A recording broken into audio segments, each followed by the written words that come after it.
La télé d'ici s'intéresse ce soir à la question du don du sang ou la question du don de sang. Quel est le rapport entre l'offre sur le marché et la demande? On essaiera de tout savoir. Est-ce que les Ivoiriens donnent leur sang de façon générale? Est-ce qu'on est confronté à une sorte de pénurie?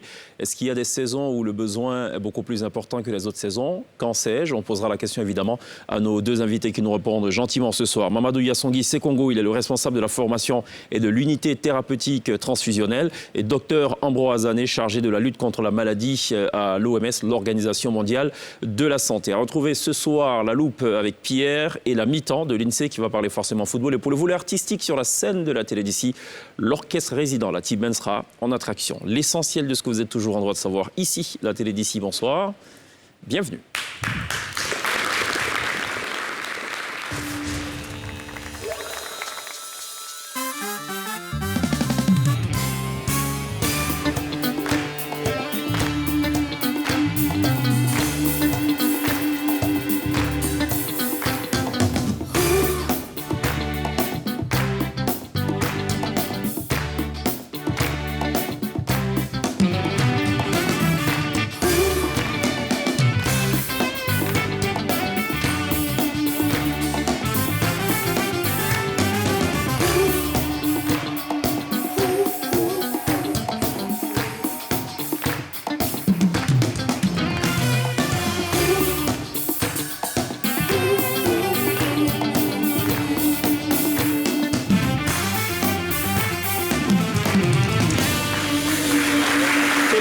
Ce soir, dans la télé d'ici, le don du sang sur NCI, la première chaîne de télévision privée de Côte d'Ivoire. Le rendez-vous, il faut le rappeler encore une fois, c'est du lundi au vendredi, 18h40. La télé d'ici pour savoir tout ce qui vous intéresse, tout ce qui, logiquement, normalement, en principe, devrait vous intéresser. On va parler ce soir du don de sang. C'est une question qui concerne forcément tout le monde, donc question intéressante et tout aussi cruciale. On en parle avec trois spécialistes, évidemment, de la question. Mamadou Yassongui Sekongo, bonsoir, bienvenue. Bonsoir. Je rappelle que vous êtes le responsable de la formation de l'unité thérapeutique transfusionnelle. En gros, c'est quoi votre job? Alors, mon rôle déjà, oui, c'est vrai, je suis enseignant-chercheur. Et au-delà de ce rôle-là, je contribue à la formation de tous les acteurs du système de santé dans le domaine de la transfusion sanguine. D'accord. Aussi bien les utilisateurs et bien sûr ceux qui sont au cœur même de l'activité transfusionnelle. Donc un lien forcément avec le Centre national de transfusion sanguine. Mais je suis au Centre national de transfusion sanguine. Absolument. Est-ce qu'en dehors du Centre national de transfusion sanguine, qui est le centre étatique, donc par excellence, est-ce qu'il y a d'autres centres qui existent ou d'autres instituts qui sont habilités à le faire? Non, le Centre national de transfusion sanguine, qui est bien sûr une structure étatique, est la seule habilitée à prélever le sang et à le distribuer en Côte d'Ivoire. Qu'est-ce que vous faites si vous découvrez qu'il y a des prélèvements de sang qui sont faits de façon parallèle? Il revient à l'État de Côte d'Ivoire d'aviser et de prendre les mesures qu'il faut. C'est un délit? Bien sûr, c'est un délit parce que la loi est claire là-dessus. Il y a un décret qui fixe organisation, attribution du Centre national de transfusion sanguine, qui définit bien sûr le Centre national de transfusion sanguine comme l'opérateur unique habilité à prélever le sang, à le qualifier, ce qu'on appelle contrôler, à le contrôler et à le distribuer dans l'ensemble des hôpitaux de Côte d'Ivoire. C'est bien de le préciser. On va parler de distribution, on va parler surtout de contrôle. Et puis on va surtout parler aussi des travers que l'on peut constater, évidemment, sur le terrain. Merci d'être là, Mamadou Yassongui Sekongo. Docteur Ambroise Ané, merci d'être là.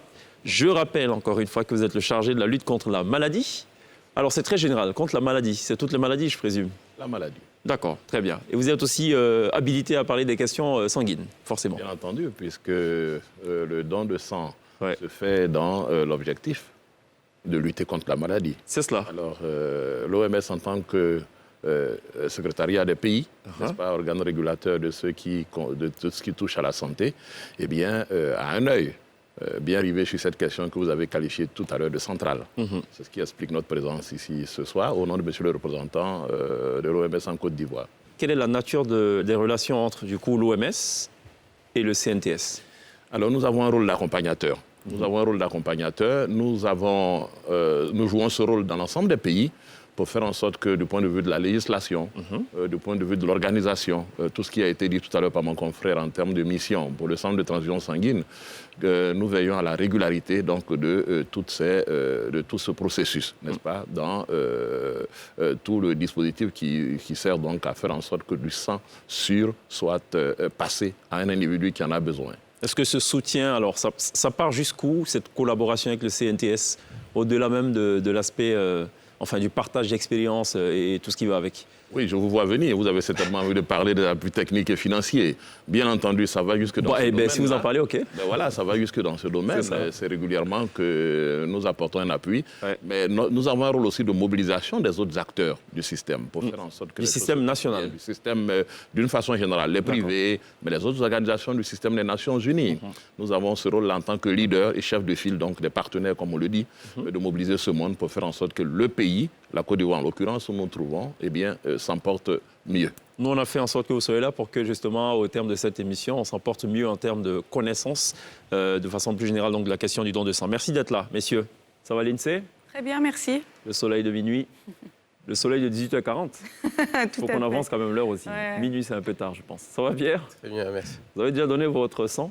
J'ai toujours voulu, mais ce que j'expliquais tout à l'heure au professeur et au docteur, c'est-à-dire que je suis anémiée. Donc à chaque fois que j'ai voulu donner mon sang, on me disait non, vous êtes anémiée, mademoiselle, vous n'avez pas assez de fer dans le sang, donc c'était pas possible. D'accord. Voilà. Pierre? Non, jamais. Pourquoi? Je ne saurais pas l'expliquer. C'est vrai que j'ai déjà vu des campagnes.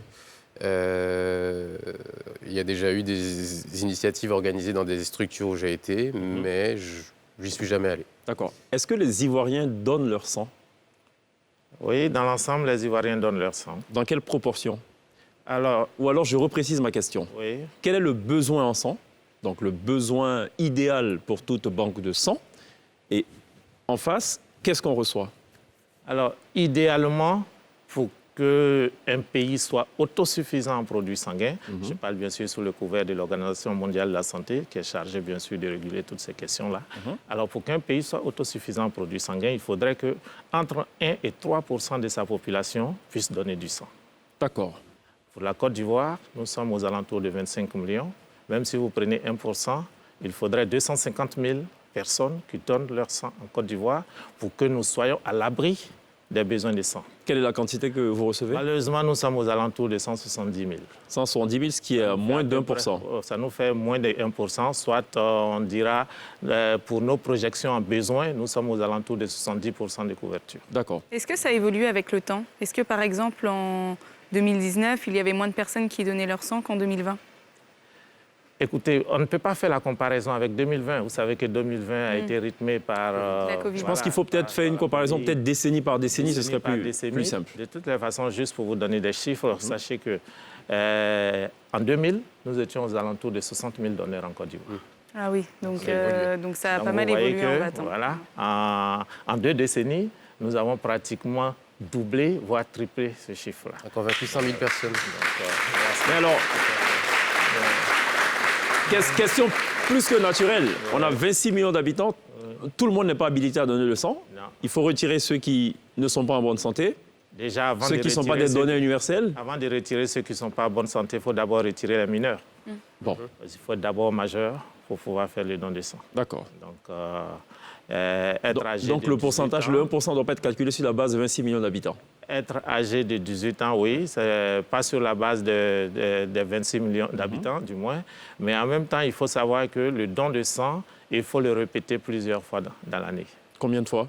Tous les 3 mois, donc en moyenne entre 3 et 4 fois dans l'année, il faut venir faire son don de sang. Ça veut dire que quand on décide, c'est une sorte, je dirais pas de sacerdoce, mais une sorte de contrat à vie, pratiquement. Quand on donne son sang, il faut continuer de donner. Ce serait l'idéal parce que c'est un acte de générosité. C'est vrai. Quand on décide de faire un don de sang, c'est pour sauver la vie. C'est un acte altruiste et il faut pouvoir le renouveler régulièrement.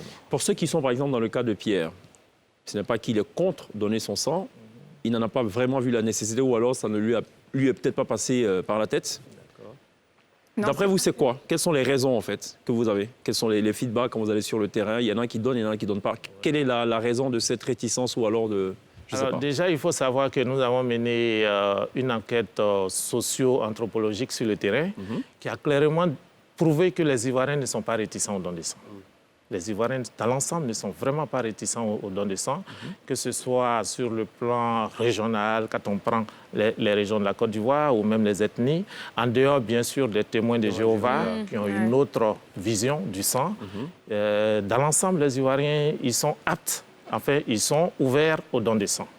Après, il y a plusieurs autres considérations qui peuvent rentrer en ligne de compte. D'abord, beaucoup n'ont pas cerné que faire un don de sang, il faut le répéter plusieurs fois.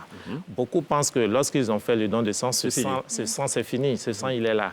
Alors que nous, le sang que nous prélevons, vous savez, en fonction des composants sanguins, le sang a plusieurs composants, plusieurs cellules, et chaque cellule a un rôle bien identifié, a un rôle précis pour soigner un malade.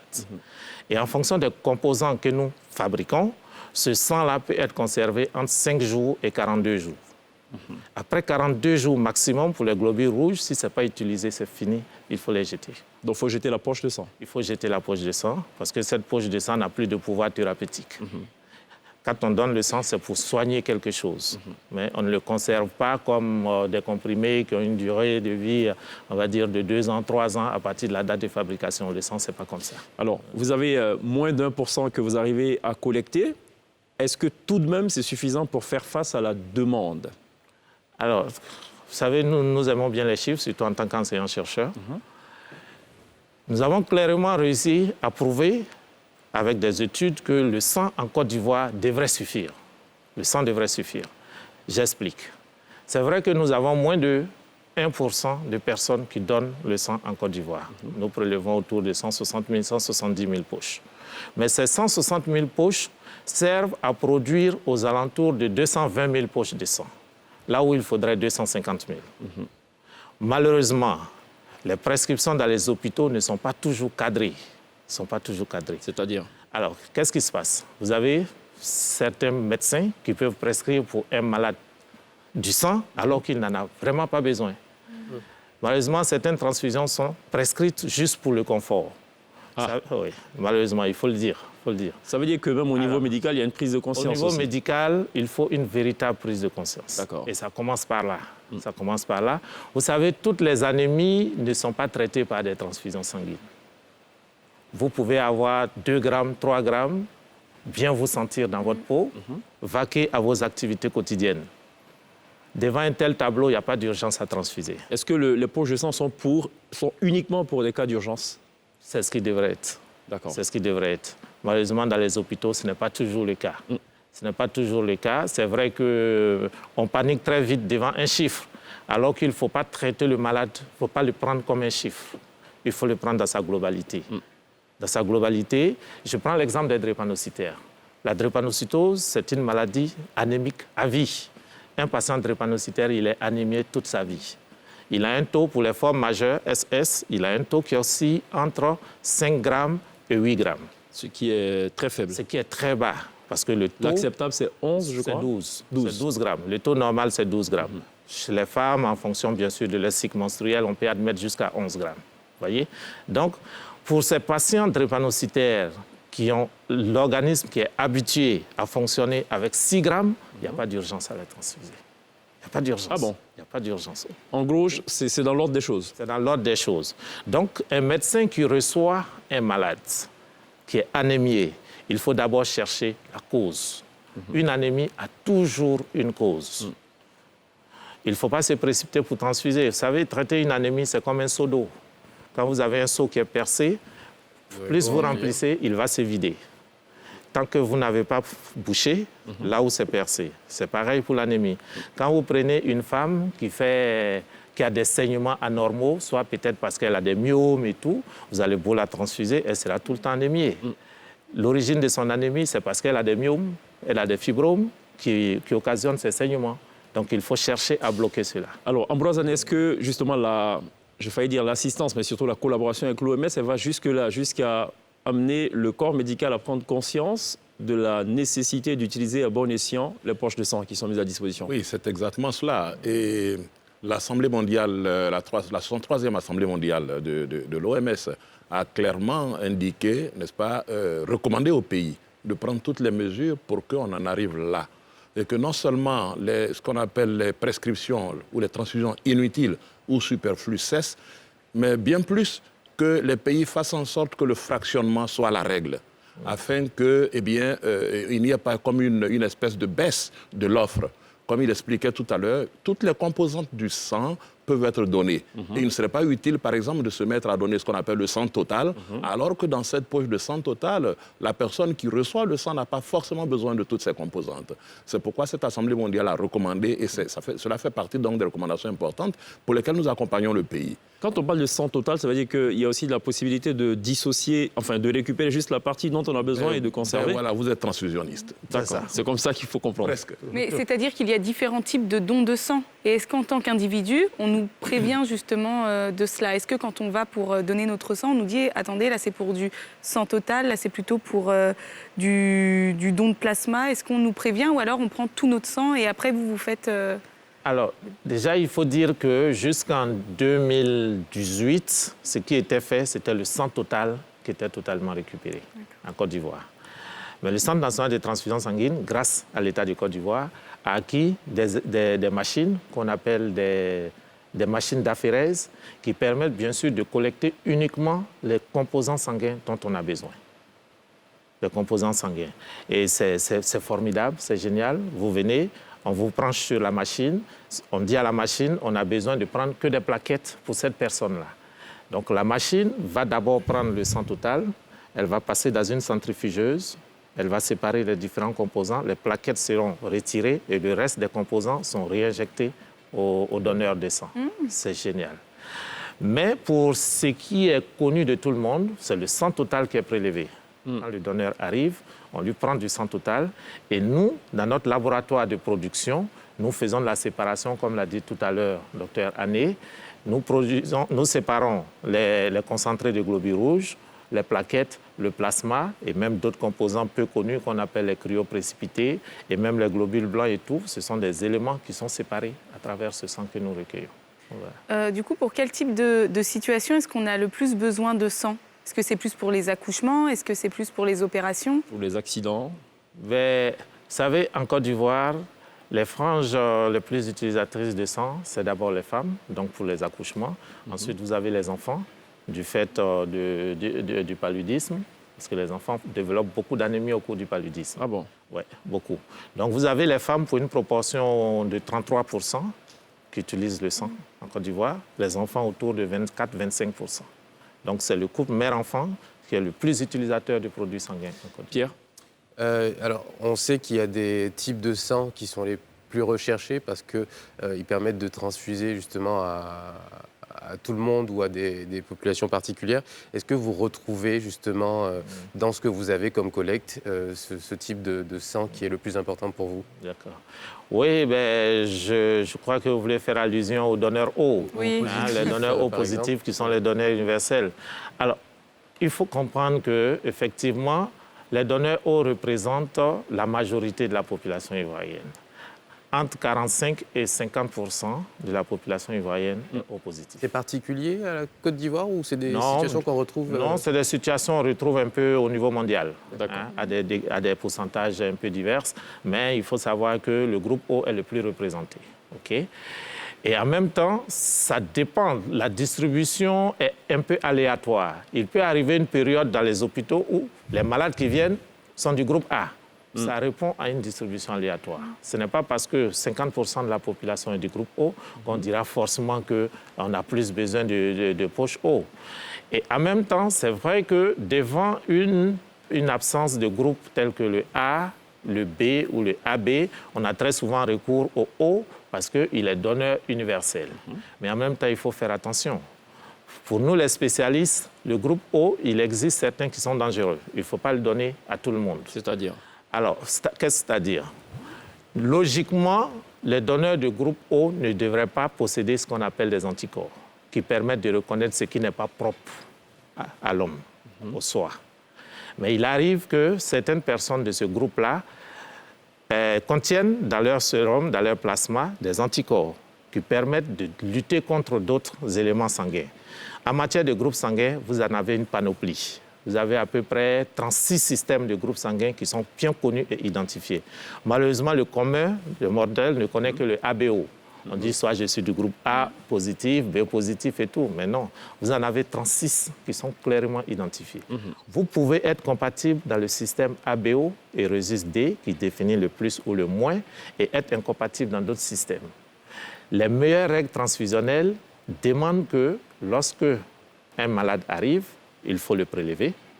Il faut rechercher au moins les autres antigènes de groupe sanguin qui sont les plus dangereux, notamment le rhésus, lequel, vous avez d'autres systèmes qu'on ne va pas citer ici, mais les plus dangereux, c'est l'ABO, le rhésus et lequel. Dans le rhésus, vous en avez 5 antigènes. Malheureusement, on ne connaît que le plus ou le moins, mais vous en avez qui sont aussi dangereux. Donc, il ne faut pas seulement se fier sur ce qui est classique, ce qui est connu. Et donc, quand vous prenez le groupe O, le groupe O, tout à l'heure, je vous l'ai dit, pourquoi est-ce qu'on dit le groupe 0? Parce qu'il ne possède ni antigène ni anticorps. OK? Mais il arrive que certains individus, par les lois génétiques, puissent présenter dans leur sérum un anticorps, soit un anti-A ou un anti-B. Et donc, si vous donnez du tel sang qui possède des anticorps anti-A à un sujet qui est du groupe A, il va s'en dire que ça va détruire. Ils sont connaisseurs de toutes ces spécificités-là, ceux qui traitent d'abord le sang et ceux qui prescrivent aussi ce sang-là. Oui, ils devraient être connaisseurs de toutes ces règles, mais en même temps, il faut faire attention. Ils devraient. Je nuance parce qu'il faut savoir que dans le cursus universitaire, notamment à la faculté de médecine, les volumes horaires pour ce qui est de la transfusion sanguine, ce n'est pas beaucoup. Vous voyez? D'accord. C'est pas beaucoup. Et la spécialité transfusion sanguine, comme ça, n'existe pas malheureusement sous nos cieux. C'est la question que j'allais poser à l'OMS tout à l'heure. Mais je la garde quand même. Donc, et je vais la poser. Mais de plus en plus, par des conventions, des partenariats, on arrive à former les utilisateurs des produits sanguins de façon très approfondie dans le domaine de la transfusion. Embrasonné? Oui, et c'est pour cela qu'une des recommandations que nous faisons aussi au pays, c'est de faire en sorte que les prescripteurs justement, soient accompagnés. C'est vrai que dans l'émission du CNTS, le docteur le disait tout à l'heure, il y a la production, mais ils ont aussi une mission de formation notamment de ceux qui sont sur le terrain comme prescripteurs et utilisateurs du sang. Ils ont aussi une mission de recherche, il en parlait tout à l'heure, c'est à ce titre qu'il est là d'ailleurs. Et une de nos recommandations, c'est cela, faire en sorte que justement les utilisateurs soient formés, accompagnés. On recommande par ailleurs que les donneurs eux-mêmes aussi soient accompagnés, ils soient pris en charge. C'est la façon pour nous d'aider les pays à garantir justement qu'il y ait du sang sûr. Ils sont formés comment? C'est quoi le cursus? C'est des mois de formation, c'est des années de formation, plus du diplôme Alors, le responsable de la formation du CNTS, c'est lui, il est là, il pourra bien répondre à cette question. Mais en tout cas, ce qui nous concerne, nous recommandons que les pays mettent en place des modules de formation en direction donc, de ces professionnels de la santé, qu'ils soient médecins ou professeurs, n'est-ce pas, ces prescripteurs, pour que justement ils sachent faire la part des choses. Il a dit tout à l'heure qu'ils soient en mesure de savoir si on n'est pas en présence d'une transfusion superflue, si on n'est pas en présence d'une transfusion inutile, quel risque on fait courir, n'est-ce pas, à l'individu qui va être le receveur.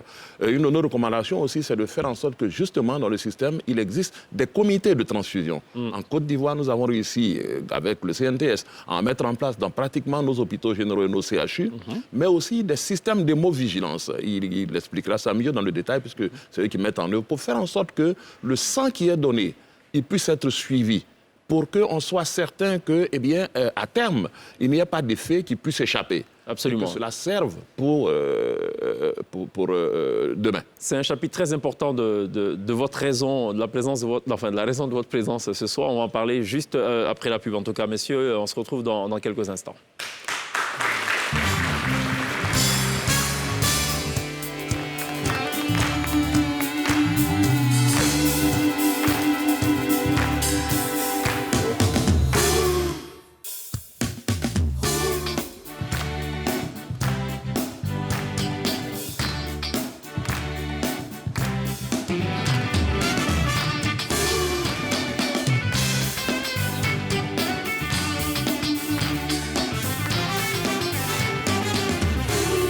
Très bien de nous rejoindre dans la télé d'ici sur NCI pour Télévivre la Côte d'Ivoire. On va tout à l'heure retourner aux questions de sang avec nos deux invités, Ambroise Annie et Yassongui Sekongo. Juste le temps de marquer une pause et parler un peu de politique avec Pierre. C'est la loupe de Pierre. Jingle.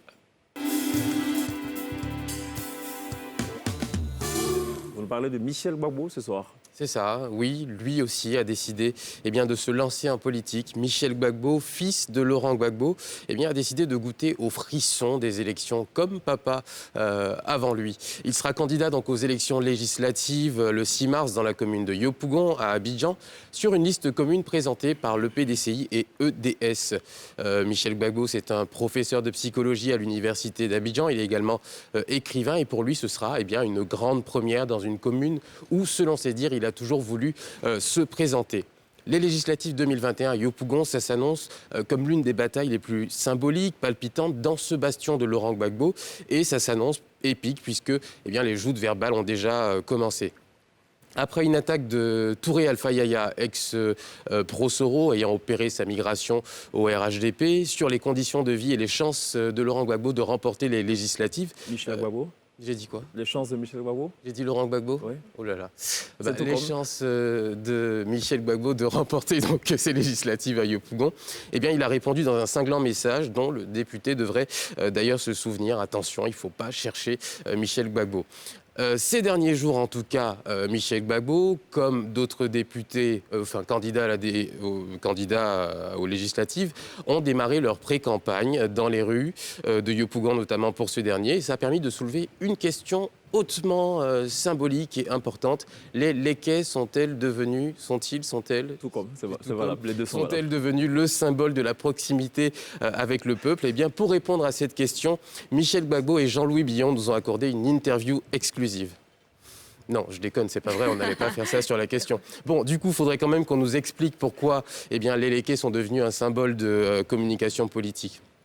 Enfin bref, Michel Gbagbo aura beaucoup approuvé en se positionnant à Yopougon. Il a été approuvé donc par la base du parti et a obtenu la validation de son père, parce que c'est toujours Laurent Gbagbo qui est aux commandes de cette frange. Réel ancrage populaire ou héritier d'un nom politique bercé de grandes illusions, il faudra attendre le résultat des urnes pour se prononcer. Et puis, au fait, avec un peu de retard, Henri Conan-Bédier vous souhaite une joyeuse Saint-Valentin. Voilà. D'accord, ok. Merci Pierre. La question qu'il faut peut-être... J'aime bien la question en rapport avec les Lékais. Oui. Oui, parce que, s'il le portait tous les jours, ça aurait eu un peu de sens, mais bon, occasionnellement, comme ça, il faut se poser des questions, non? C'est ça, ouais. Il faut qu'on nous explique à quoi ça sert. C'est vrai, j'ai jamais vu Jean-Louis Billon dans les Lékais auparavant, mais bon. On va lui poser la question quand il passera par la télé d'ici. Merci Pierre pour ce retour sur l'actualité. À la loupe, à retrouver donc quasiment tous les jours avec Pierre. On revient à la question du don du sang. Vous avez évoqué, Ambroise Ané, tout à l'heure, l'importance déjà de suivre même le trajet finalement, le voyage du sang. Est-ce qu'on peut peut-être revenir dessus dans le détail? Comment ça fonctionne quand le sang part du centre de transfusion sanguine? Comment est-ce qu'il est dispatché? Deux, qui est habilité à prescrire ou du moins à commander du sang? Alors là, déjà, je vais commencer par la deuxième question. Qui est habilité à prescrire le sang? La prescription du sang est un acte médical. Uniquement les médecins sont habilités à prescrire du sang. Pas les infirmiers, pas les sages-femmes. Ils doivent justifier pourquoi ils demandent du sang. Justifier pourquoi est-ce qu'ils demandent du sang. Okay? Alors, pour revenir à votre première question, il faut savoir que le sang en Côte d'Ivoire, tout à l'heure, on vous a dit, il n'y a que le Centre national de transfusion sanguine qui est l'opérateur unique pour ce qui est du don de sang. Okay? Lorsque les donneurs sont prélevés, ce sang suit un processus en interne. Les tubes vont au laboratoire. Nous, on appelle ce labo le laboratoire des qualifications biologiques. Il va subir un certain nombre de tests obligatoires exigés par l'Organisation mondiale de la santé, notamment le VIH, les hépatites B, les hépatites C et la syphilis. Lorsque le labo rend ses résultats et que les analyses sont tous négatifs, nous avons un deuxième laboratoire qu'on appelle le laboratoire de production, qui est chargé, tout à l'heure, je vous ai dit, de séparer les différents composants. C'est cela. Les globules blancs, les globules rouges, les plaquettes, le plasma, les cryoprécipités. Donc ce labo va faire sa séparation et étiqueter ses poches, mettre des étiquettes en disant ce sang, il est conforme ou il est non conforme. Lorsque le sang est conforme, il a une étiquette qui met le groupe sanguin, la date de prélèvement, la date de péremption. C'est cela. Ce sont des éléments qui sont très importants pour les utilisateurs du sang. Il faut qu'ils sachent quand est-ce que ce sang a été prélevé, quand est-ce que ce sang va périmer et quel est le groupe sanguin qui est contenu dans la poche de sang. Mais cette poche, c'est vrai que le laboratoire de production dit, j'ai mis une étiquette qui justifie que le sang est bon, mais ce sang ne peut être distribué parce qu'il faudrait qu'il subisse un deuxième contrôle. Nous avons en interne un laboratoire de contrôle qualité qui permet effectivement de vérifier la conformité d'abord du groupe sanguin, de la poche et de ce qui est marqué sur les étiquettes. Ça, c'est un contrôle ultime. Ensuite, ce laboratoire va contrôler le principe actif, l'hémoglobine, qui est contenu dans la poche de sang. Lorsque ces deux contrôles sont conformes, la poche peut être distribuée maintenant. Donc, elle sera stockée au niveau de notre service de distribution. Pour que cette poche puisse sortir du centre de transfusion sanguine, nous avons 2 canaux de distribution. Il faut savoir que depuis 2015, il y a un arrêté ministériel, l'arrêté 196 du 20 octobre 2015, qui précise que tous les hôpitaux en Côte d'Ivoire doivent disposer en leur sein d'un dépôt de sang. Et que tous les hôpitaux généraux? Pas que les hôpitaux généraux. D'accord. Vous avez une pyramide sanitaire en Côte d'Ivoire. Vous avez les hôpitaux de premier niveau, de deuxième niveau et de troisième niveau. Tous les hôpitaux peuvent utiliser du sang à condition qu'ils aient en leur sein un médecin. Tout hôpital qui dispose d'un médecin peut donc faire de la transfusion sanguine. Y compris le privé? Y compris le privé. OK? Et donc, cet arrêté fait obligation à chaque hôpital de faire ses commandes de sang. Comment se fait les commandes? Nous avons 2 circuits de commandes.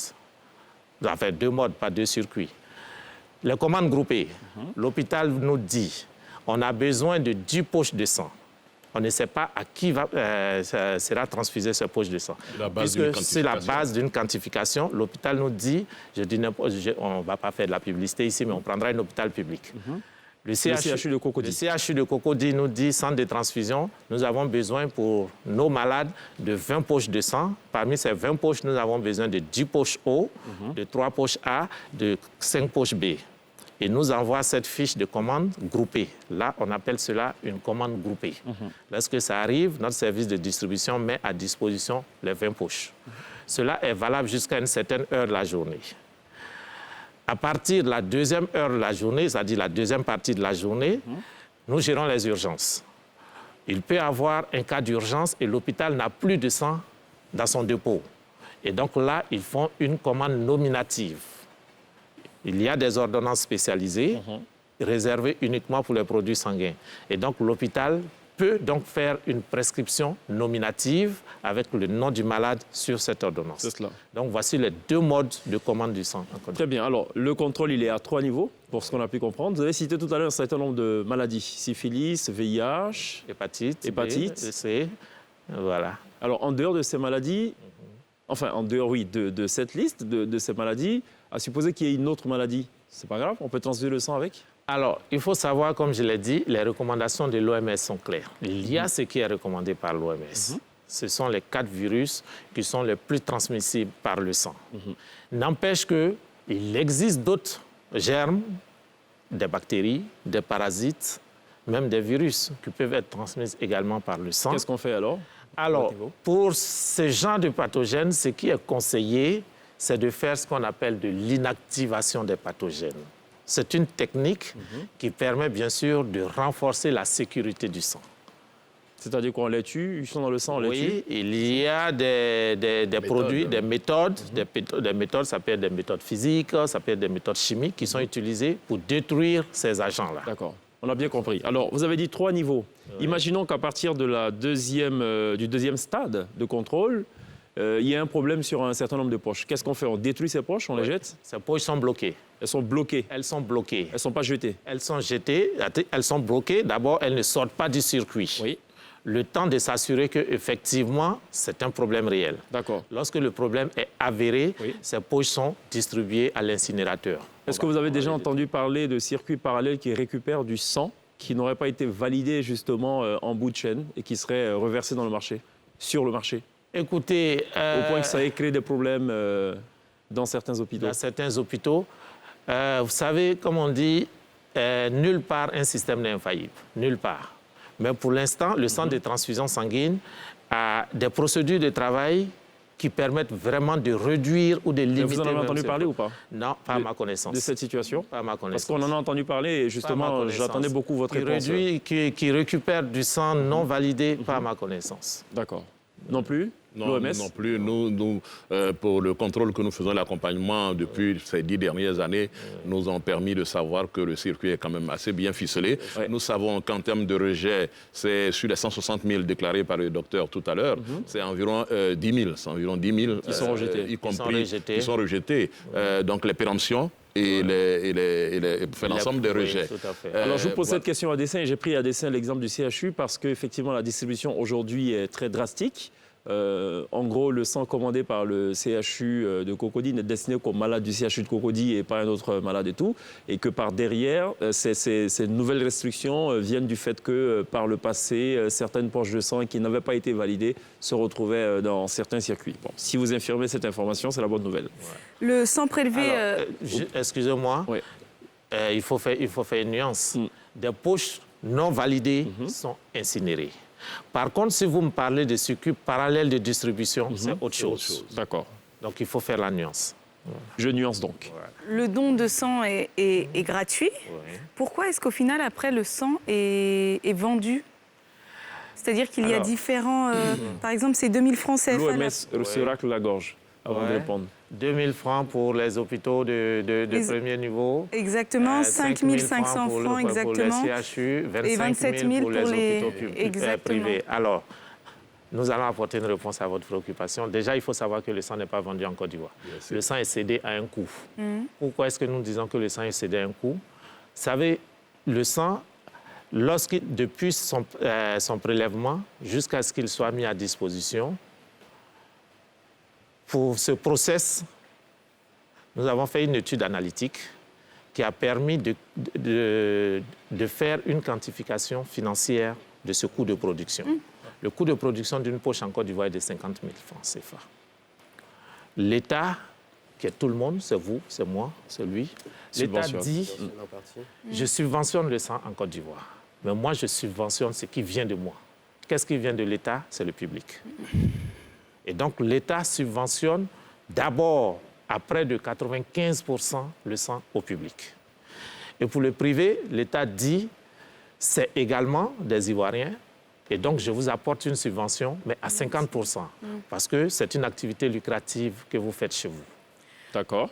Je voulais savoir, est-ce que dans ce cas, parce qu'il y a d'autres modèles aussi, par exemple aux États-Unis, le donneur reçoit de l'argent s'il donne son sang et le sang donc est vendu. Est-ce que ce serait possible aussi l'OMS va répondre à cela. C'est un couteau à double tranchant. La recommandation elle est très très claire. Pour qu'on arrive donc à une autosuffisance, n'est-ce pas, et couvrir tous les besoins, nous recommandons du sang, le don de sang non rémunéré. C'est ce qui est recommandé. Absolument. Maintenant, nous donnons des recommandations et les États sont souverains après pour prendre des décisions. En tout cas, en Côte d'Ivoire, la politique qui est adoptée, c'est que le don, il est volontaire, et il est anonyme et il est volontaire, anonyme et bénévole. C'est-à-dire qu'on ne vous donne pas. Alors, c'est un couteau à double tranchant qui a d'ailleurs fait naître une expression, le syndrome du donneur de sang. Ailleurs, les gens donnaient gratuitement leur sang. Et quand on a commencé à les rémunérer pour cela, ils se sont dit, mais OK, moi, je ne donne pas tant qu'on ne me paye pas. Voilà. Et finalement, il y a eu... ça a été compliqué par la suite. C'est ça, effectivement. Et le revers également de ces politiques, c'est de faire, soit de prélever des personnes qui ne sont pas bien portantes, parce qu'elles viennent... Déjà, vous savez, ce qui fait la première sécurité du don de sang, c'est l'altruisme.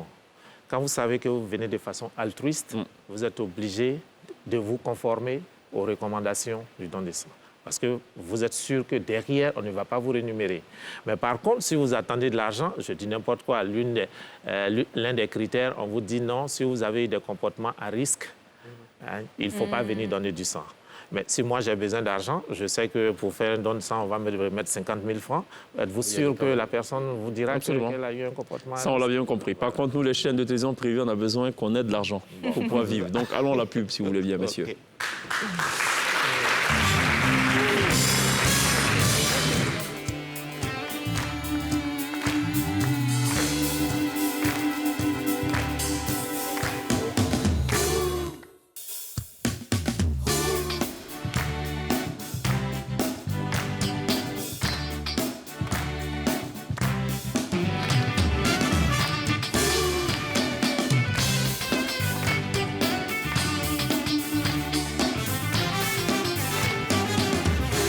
toujours très bien de nous rejoindre à la télé d'ici sur LCI, la première chaîne de télévision privée de Côte d'Ivoire. Ce soir, on parle entièrement de dons de sang. Non, pas entièrement, on marque quelques pauses. On a marqué une petite pause tout à l'heure pour parler un peu de politique avec la loupe de Pierre. On en marque une autre des pauses pour parler sport avec l'INSEE. Jingle. Football et tennis ce soir. Oui, et on démarre avec Yaya Touré. Toutes nos félicitations. L'ancienne internationale et sociétaire de Manchester City a achevé ses études d'entraîneur en Angleterre. Et c'est une bonne nouvelle puisque c'est en Ukraine qu'il débute sa nouvelle aventure. Yaya Touré a été nommé entraîneur adjoint de l'Olympique Donetsk, j'espère que je l'ai bien prononcé, a annoncé le club ukrainien mercredi dernier. L'ancien international ivoirien a récemment travaillé avec les clubs Queen's Park Rangers et de Bristol Rovers pour obtenir donc son diplôme d'entraîneur après avoir quitté la Chine. On continue de parler football avec Isaac Drogba. L'attaquant, il est donc attaquant comme son père Didier. Et Isaac a décidé de donner un nouvel élan à sa carrière. Il est passé par les équipes de jeunes de Chelsea. Il a 20 ans et il s'est engagé lundi avec l'US Folgore Karates. C'est un club lombard. Il évolue donc en Série D, qui est donc la 4e division italienne. Et on termine en parlant tennis cette fois-ci. Il y a actuellement l'Open d'Australie et malgré sa blessure au dos, eh bien, Rafael Nadal ne cesse d'impressionner. Il a débarqué en quart de finale sans aucune défaite et il continue sur cette lancée avec son dernier match où, pareil, en 2h16 de jeu, ça a été une victoire et c'est une victoire assez simple donc pour Rafael Nadal. Donc on se demande, bon, il a des problèmes de dos, mais finalement, il arrive à les surmonter. D'accord. Merci l'INSEE pour cet update sportif à retrouver donc tous les lundis avec évidemment l'INSEE. Alors, est-ce qu'il y a un temps d'attente maximum légal pour une poche de sang, au-delà duquel, il y a problème. C'est-à-dire qu'on commande une poche de sang, on doit attendre au maximum combien de temps? Pour un hôpital, par exemple. Pour un hôpital, alors, déjà, quand vous commandez le sang, dès que votre commande arrive, si le sang est disponible, nous vous le donnons. Il n'y a pas de délai d'attente pour un hôpital. Quand ce n'est pas disponible, quelles sont les explications? Alors, quand ce n'est pas disponible, nous expliquons aux personnes qui commandent ce sang que non, pour l'instant, nous ne sommes pas encore en mesure de vous le fournir, soit peut-être parce qu'on n'a pas eu de donneur. Tout à l'heure, nous avons donné les chiffres. Il arrive effectivement que malheureusement, nous n'ayons pas de stock. Et donc, ce sont les donneurs du jour qui sont prélevés le matin. Le labo travaille avec célérité pour que le sang soit disponible en début d'après-midi. Donc, si vous arrivez le matin et qu'il n'y a pas de sang, nous vous expliquons. Est-ce que vous pouvez patienter jusqu'à ce que le sang soit disponible? Et lorsque le sang est disponible, nous mettons à disposition. Est-ce que la pandémie de la Covid-19 a affecté d'une façon ou d'une autre le don de sang, la durée de traitement, de validation du sang? Alors, l'OMS... D'une certaine façon, oui. Et c'est une préoccupation pour l'organisation. Nous savons que pour la réponse au Covid, les pays ont dû mobiliser leurs ressources humaines, leurs ressources financières et tout cela. Vous l'avez remarqué. Et donc, l'OMS veille à ce que, justement, même en période de pandémie, notamment pour le Covid, il y a ce qu'on appelle les piliers de la réponse. Vous avez le laboratoire, vous avez la coordination. Eh bien, la question du maintien des services essentiels, que cette question soit centrale aussi et devienne un pilier. C'est d'ailleurs le 10e pilier désormais.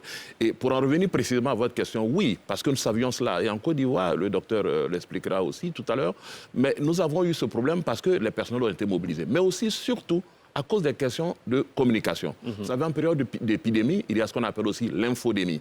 Vous devinez, tout ce qu'il y a comme fake news, comme mauvaises informations qui circulent. Et malheureusement, les populations sont malheureusement beaucoup plus aptes à consommer l'infodémie que la vraie information. C'est vrai. Il s'est trouvé donc au début de cette épidémie, ici en Côte d'Ivoire, comme un peu partout ailleurs, eh bien, les donneurs de sang, n'est-ce pas, avec une espèce de peur ou des idées reçues qui les ont empêchés donc de s'approcher des services pour donner leur sang habituellement. Mais ces choses peuvent se corriger avec donc de la communication vraie, n'est-ce pas? On a donc des services de communication. C'est pour cela qu'on vous reçoit. Voilà. Et donc, je crois qu'à partir de ces questions-là, il a dû y avoir, tout à l'heure, quand vous avez posé la question, il a indiqué la question de l'année 2020. Mais par la suite, je pense que les choses sont plus ou moins rentrées dans l'ordre. L'autre chose aussi que nous recommandons au pays, justement, c'est de s'organiser.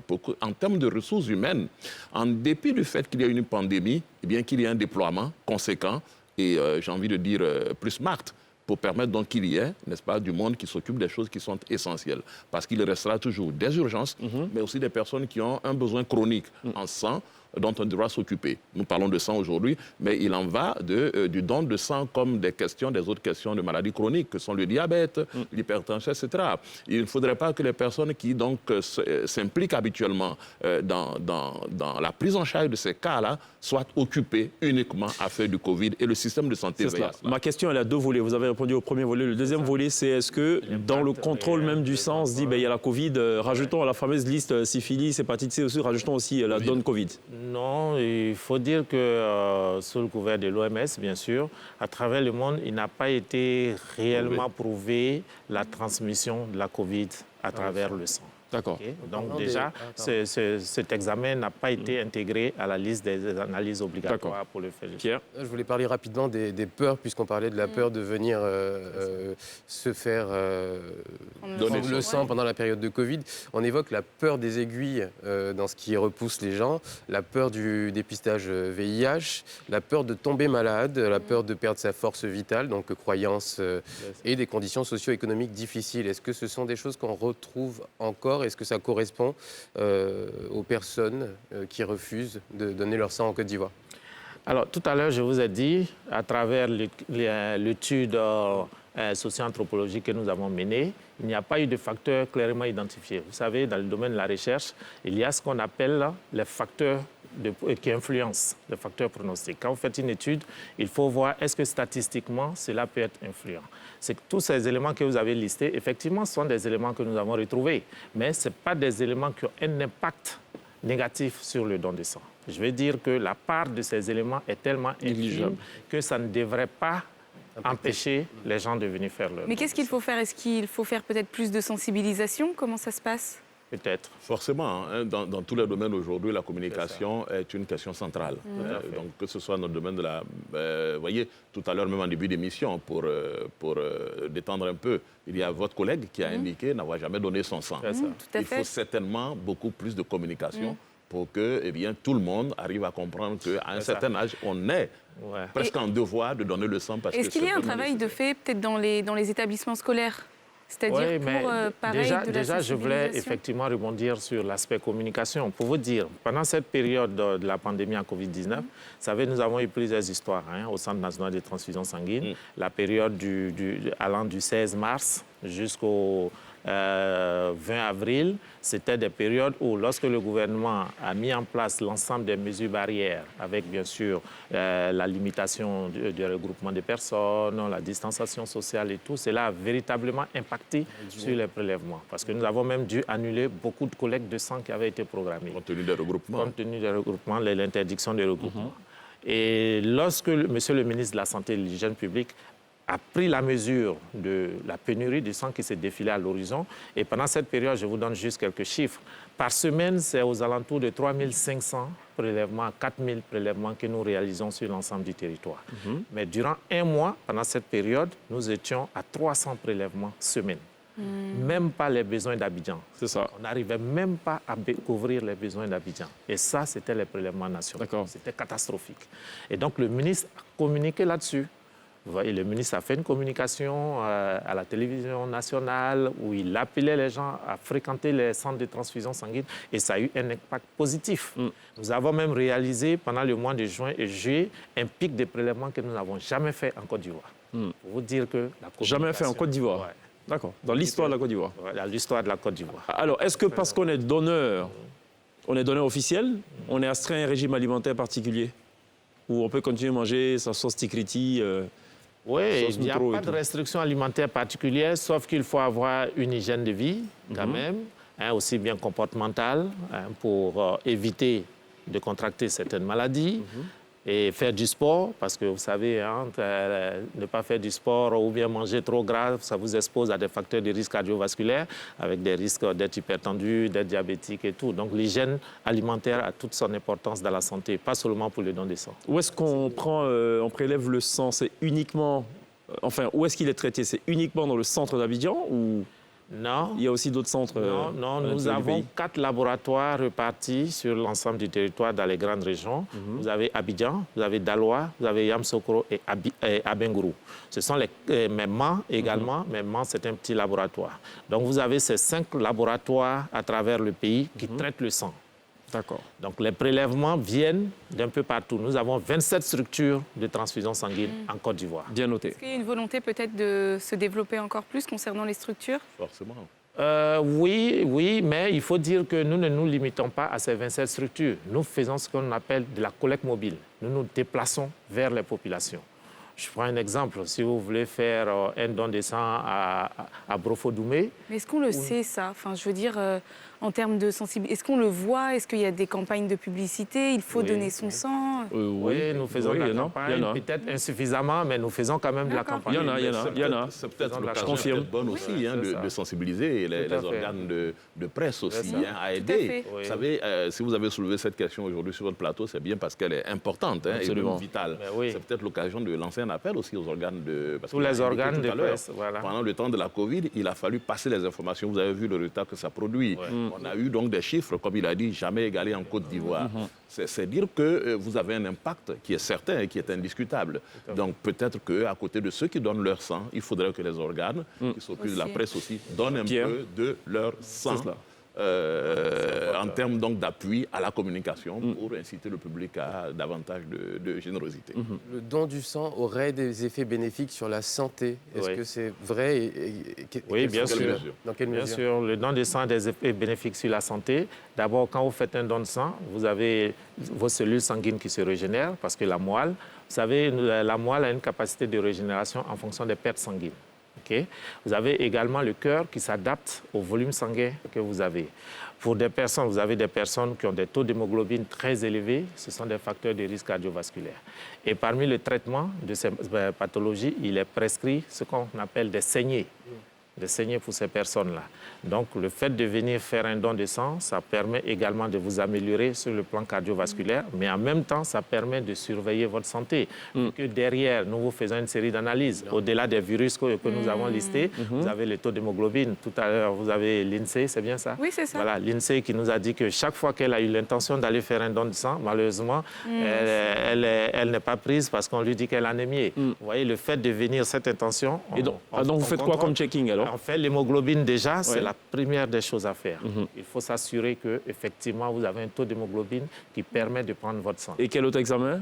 Vous avez fait bien sûr le VIH, les hépatite hépatites C, B, les hépatite B. hépatites C et la syphilis. Et ça, c'est gratuit. C'est gratuit. C'est la bonne nouvelle. Mais bonne nouvelle. En 30 Côte secondes d'Ivoire ici, en 30 secondes, oui, en Ouais. Côte d'Ivoire ici, l'ensemble des donneurs de sang est pris en charge. Tout à fait. Ils sont pris en charge, ils sont accompagnés, Ouais. ils ont même quelques avantages, n'est-ce pas, en termes donc de... Ils sont bien répertoriés dans le sang qui est cédé, pas vendu, qui est cédé, et ils sont accompagnés médicalement, ce qui est une chose D'accord. excellente. J'ai envie de terminer sur une digression. On a été trop sérieux là, on va rire un peu. Allons-y. Vous savez, pour chaque transfusion, pour chaque don de sang, généralement, juste après, on offre du sandwich, c'est ça? Oui, C'est la Donc, il collation. paraît qu'il y en a qui vont juste pour le sandwich. oui. C'est pas mal. C'est pas C'est mal. pas mal. Il y en a Moi, qui c'est viennent une pour le motivation sang. aussi. Ça mais m'enlève ça, c'est rien, bien. c'est dans le sang de l'Ivoire. Si ça peut motiver. Est-ce qu'un donneur de sang est mis en priorité en cas de besoin Ah oui. sur une... C'est systématiquement le donneur de sang, son père biologique, sa mère biologique, son épouse ou son époux légal, ses enfants, Ouais. le sang est Prioritaire gratuit en et cas de peu besoin. importe la quantité de poche de sang. D'accord. Et gratuit même quand ils sont soignés dans le privé. Même quand ils sont soignés dans le privé. Donc c'est il y a une gratuit. carte de donneur Carte de officielle, ils sont donneur listés. officielle qui Je sont pense qu'on va listés. tous donner le sang là, à cette allure. Bon, très bien. Marquons une pause, la toute dernière pause. On sera rejoint tout à l'heure sur la scène de la télé d'ici par l'orchestre résident, la T-Band.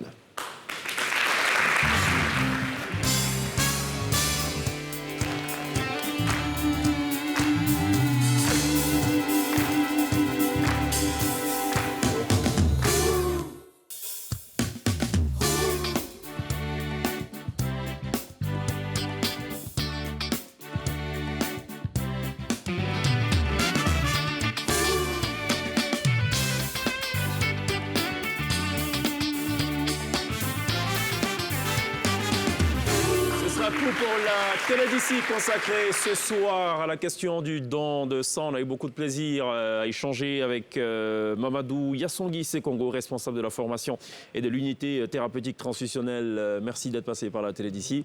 Merci également à Dr Ambroise Ané qui, je le rappelle, donc, est chargé de la lutte contre la maladie de l'OMS, l'Organisation mondiale de la santé. Merci d'être passé par la télé d'ici. Merci également à l'INSEE. Avec l'INSEE, on a aussi parlé de la mi-temps, donc à retrouver tous les mardis dans la télé d'ici. Merci à Pierre et sa loupe, ou la loupe de Pierre. Tous les jours. Ça fait Sherlock Holmes. Ça pourrait être désormais Pierre Sherlock Holmes. On verra bien. Je vais venir avec une loupe la prochaine fois. C'est cela. On n'oubliera pas évidemment de remercier donc les élèves de l'Institut supérieur des technologies et de management ISTM qui nous auront accompagnés tout au long de cette émission.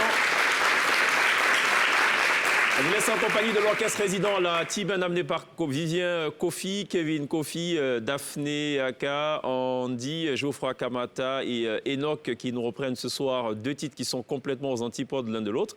Ils nous reprennent Daphné jusqu'à la gare, ok, on est en Afrique, et puis Kissas de Andrea Bocelli.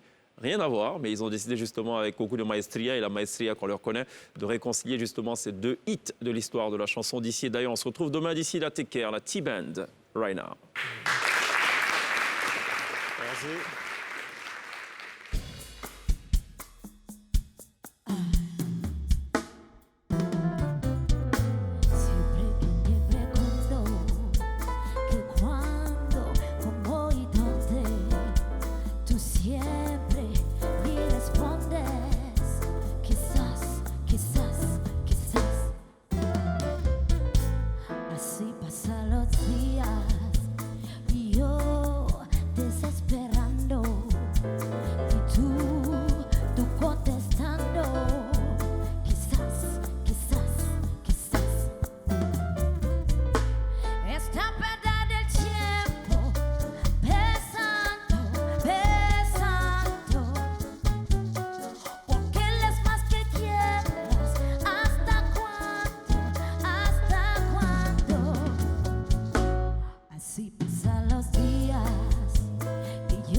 Así pasan los días y yo te esperando y tú contestando, quizás, quizás, quizás. Está perdiendo el tiempo pensando, pensando, porque los más que quieras, ¿hasta cuándo? ¿Hasta cuándo? Está perdiendo el tiempo pensando, pensando, porque las más que quieras, ¿hasta cuándo? ¿Hasta cuándo?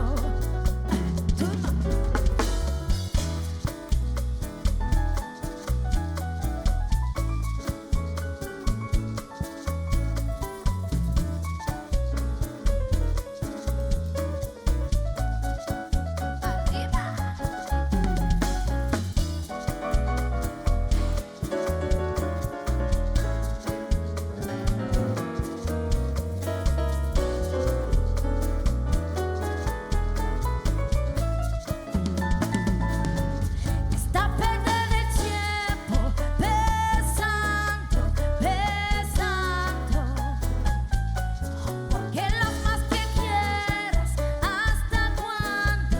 ¿Hasta cuándo? Así pasan los días que tú desesperando y yo tú contestando, quizás, quizás, quizás. Quizás, quizás, quizás, quizás, quizás, quizás. Merci beaucoup.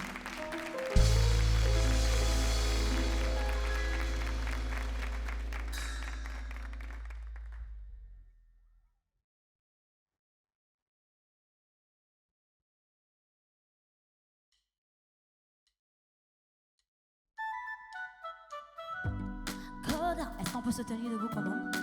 Tout le monde la connaît cette chanson. Go down, go down, down, go down. Go down, go down, down, go down. Baby boy, your love is killing me. It is killing me. The way that you're loving me. My baby, I'm sure I can tell you're killing me. You are the one for me. The way that you're loving me. Hey, tu sais, on ne vit qu'une seule fois dans la vie. Et la mienne, j'ai décidé de faire avec toi, mon ami. Je te fais la promesse devant ma famille. Sous le soleil et la pluie, le meilleur est pour le pire. Comment? Parce que le mariage, c'est jusqu'à la gare. Toi et moi, jusqu'à la gare. Si je te donne ma main, c'est jusqu'à la gare. Toi et moi, jusqu'à la gare. Notre amour, il est cimenté, il est confirmé jusqu'à la gare. Il est confirmé, il est soudé jusqu'à la gare. Somebody tell the people to jealous me. God, he answer my prayers, see how I'm blessing. Papa and mama, my family pray for me. Giving me and say they're loving me. C'est on ne vit qu'une seule fois dans la vie. Et la mienne, j'ai décidé de faire avec toi, mon ami. Je te fais la promesse devant ma famille. Sous le soleil et la pluie, le meilleur pour le pire. Et parce que le dollar, c'est jusqu'à la gare. Toi et moi, jusqu'à la gare. Et si je te donne ma main, c'est jusqu'à la gare. Jusqu'à la gare. Notre amour, il est confirmé, il est soudé, c'est jusqu'à la gare. Notre amour, il est confirmé, il est soudé, jusqu'à la gare. Let's go!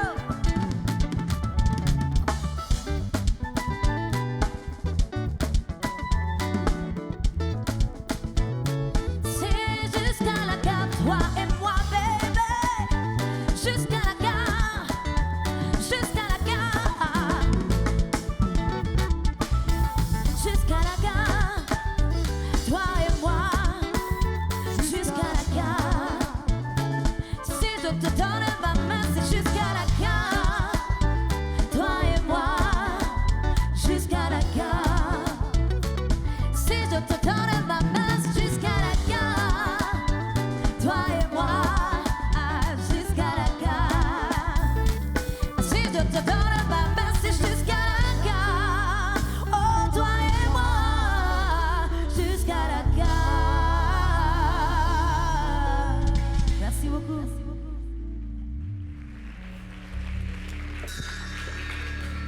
Kissas, jusqu'à la gare. Daphné, Andrea Bocelli, la Tibin. Merci de vous applaudir. Good job.